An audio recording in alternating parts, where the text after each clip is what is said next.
எதிர்நீச்சல் தொடர்கிறது சீரியல் நடிகைகளோட சம்பளம். யாருக்கு அதிக சம்பளம்னு தெரியுமா?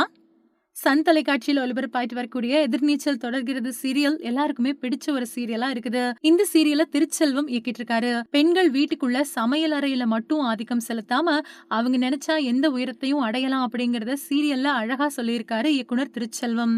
எதிர்நீச்சல் சீரியல் போன வருஷம் ஜூலை மாசம் முடிவடைஞ்ச நிலையில 2ஆம் பகுதி எதிர்நீச்சல் தொடர்கிறது அப்படிங்கிற பேர்ல போன டிசம்பர் மாசத்துல இருந்து ஒளிபரப்பாயிட்டு வருது.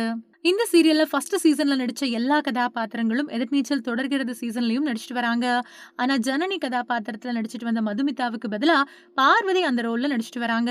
அந்த சீரியல்ல இவங்களோட கதாபாத்திரம் தான் அழுத்தமான கதாபாத்திரமா இருந்த நிலையில மதுமிதா மாற்றப்பட்டதால பார்வதிய மக்கள் ஏத்துக்குவாங்களா அப்படிங்கிற தயக்கம் இருந்துச்சு. ஆனா மதுமிதாவுக்கு கிடைச்ச அதே வரவேற்பு இப்போ பார்வதிக்கும் கிடைச்சிட்டு வருது.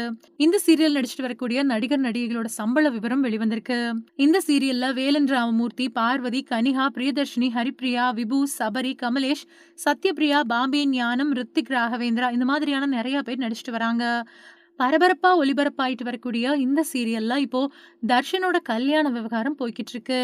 ஜனனிக்கு ஒரு நாளைக்கு 12,000 ரூபாயும், ஈஸ்வரி கேரக்டர்ல நடிச்சிட்டு வரக்கூடிய கனிகாவுக்கு 15,000 ரூபாயும், டிடியோட அக்காவான பிரியதர்ஷினிக்கு ஒரு நாளைக்கு 13,000 ரூபாயும் சம்பளமா கொடுக்கப்படுது. ஹரிப்பிரியா இசைக்கு ஒரு நாளைக்கு 15,000 சம்பளமா கொடுக்கப்படுது. இதுல அதிகமா சம்பளம் வாங்கக்கூடிய நடிகையா நடிகை கனிகா இருக்காங்க.